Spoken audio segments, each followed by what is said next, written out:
اس پر میں آپ کو مولانا الیاس صاحب رحمۃ اللہ علیہ کی دعا بتاؤں گا کہ حضرت یہ دعا مانگا کرتے تھے کہ اے اللہ، قرآن پاک میں سب کا حصہ ہے ہدایت کا، مجھے میرے ہدایت کا حصہ عطا فرما۔ سب کے لیے ہے قرآن پاک، سب کے لیے ہے، تو یا اللہ اس میں میرا بھی حصہ ہے، اللہ میرا جو حصہ ہے نا وہ مجھے نصیب فرما۔ تو ہم بھی یہ دعا شروع کر لیں کہ بھائی اے اللہ، آپ ہمارے لیے اس قرآن میں جو ہمارا حصہ ہے وہ ہمیں نصیب فرما۔ پھر 3 قسم کے لوگوں کا بیان ہے، خالص مومن، خالص کافر اور منافق۔ مومن کون لوگ ہیں؟ جو بن دیکھے آسمانی باتوں کو دل سے تسلیم کرتے ہیں اور اس پر جمنے کے لیے کیا کرتے ہیں؟ نمازوں کا خیال رکھتے ہیں، اور اس پر جمنے کے لیے کیا کرتے ہیں؟ وہ اپنے مالوں میں سے خرچ کرتے ہیں۔ چونکہ دل کی اور ایمان کی حفاظت ضروری ہے، اس کے لیے یہ بدنی اعمال بھی کرتے ہیں اور یہ مالی اعمال بھی کرتے ہیں، اور آخرت پر بھی ان کا یقین ہے۔ یہ بن دیکھے آسمانی باتوں کو تسلیم کرتے ہیں، مالی اور بدنی عبادتوں کے اندر پیچھے نہیں ہٹتے، یہی لوگ کیا ہیں؟ کامیاب لوگ ہیں۔ اور دوسرے بالکل خالص کافر، ایسے لوگ کیا ہیں؟ جن کو اللہ پاک نے استعداد دی تھی، وہ اپنی استعداد کو تباہ کر چکے ہیں، اور اللہ پاک نے ان کے دلوں کے اوپر گمراہی کی مہر لگا دی ہے، اور ان کو بہت بڑا عذاب ہوگا۔ اور 13 آیتوں کے اندر منافقوں کا ذکر ہے۔ اگرچہ منافق وہ یہ آیتیں نہ پڑھتے ہوں گے نہ سنتے ہوں گے، بہت کم ایسے لوگ ہیں، لیکن ایمان والوں کی اکثریت وہ ان آیتوں کو پڑھتی بھی ہے، وہ سنتی بھی ہے۔ اس لیے ان 13 آیتوں میں ہمارے رب نے منافقین کی 12 خرابیوں کو بیان کیا ہے۔ ایک تو جھوٹ بولتے ہیں، اور ایک تو ایمان والوں کا مذاق اڑاتے ہیں، اور ایک ایمان والوں کے ساتھ ہوتے ہیں، کہتے ہیں کہ ہم تو مومن ہیں، اور جب پیچھے آتے ہیں تو ایمان والوں کا مذاق اڑاتے ہیں اور کہتے ہیں کہ ہم کیا ہیں؟ ہم تو تمہارے ساتھ ہیں۔ تو یہ کیا ہے؟ فسادی لوگ ہیں، یہ عقل نہیں رکھتے، ایمان والوں کو بے وقوف کہتے ہیں۔ ہمارے رب نے کہا کہ یہ بے وقوف ہیں، ایمان والے بے وقوف نہیں ہیں۔ ان کے مزاج میں فساد ہے، یہ جس جگہ جاتے ہیں یہ کیا کرتے ہیں؟ فساد۔ اور ہمارے رب فرماتے ہیں باوجود اس کے کہ ان کی آنکھیں بھی ہیں، باوجود اس کے کہ ان کے کان بھی ہیں، باوجود اس کے کہ ان کی زبان بھی ہے، لیکن کیا ہے؟ سمن بکمن عمیون۔ یہ کیا ہے؟ ان کا یہ حقیقت میں جو جس آنکھ سے دیکھنا ہے وہ آنکھ یہ نہیں رکھتے، جس کانوں سے سننا ہے وہ کان ان کے پاس نہیں ہے، جس دل دماغ سے سوچنا ہے وہ دل دماغ ان کے پاس نہیں ہے، اور بہت زیادہ یہ آگے بڑھنے کی کوشش کرتے ہیں، لیکن چونکہ دل سے کافر ہیں۔ منافق کس کو کہتے ہیں؟ جو دل سے آسمانی باتوں کا منکر ہو اور زبان سے لوگوں کے سامنے اقرار کرنے کی کوشش کرے، تو ایسے کو منافق کہا جاتا ہے۔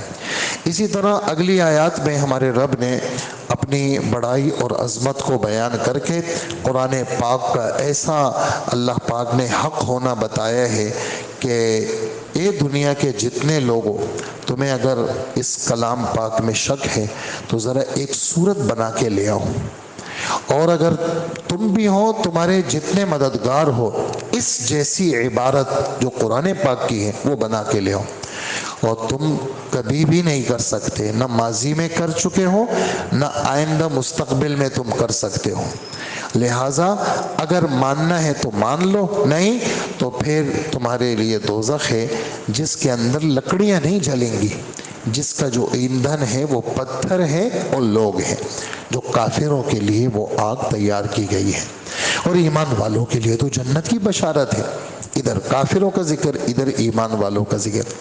اس کے ساتھ ساتھ ہمارے رب نے انسان کی اس صورت کے اندر خلافت کو بیان کیا ہے کہ میں نے اس انسان کو اپنا نائب اور خلیفہ بنایا ہے۔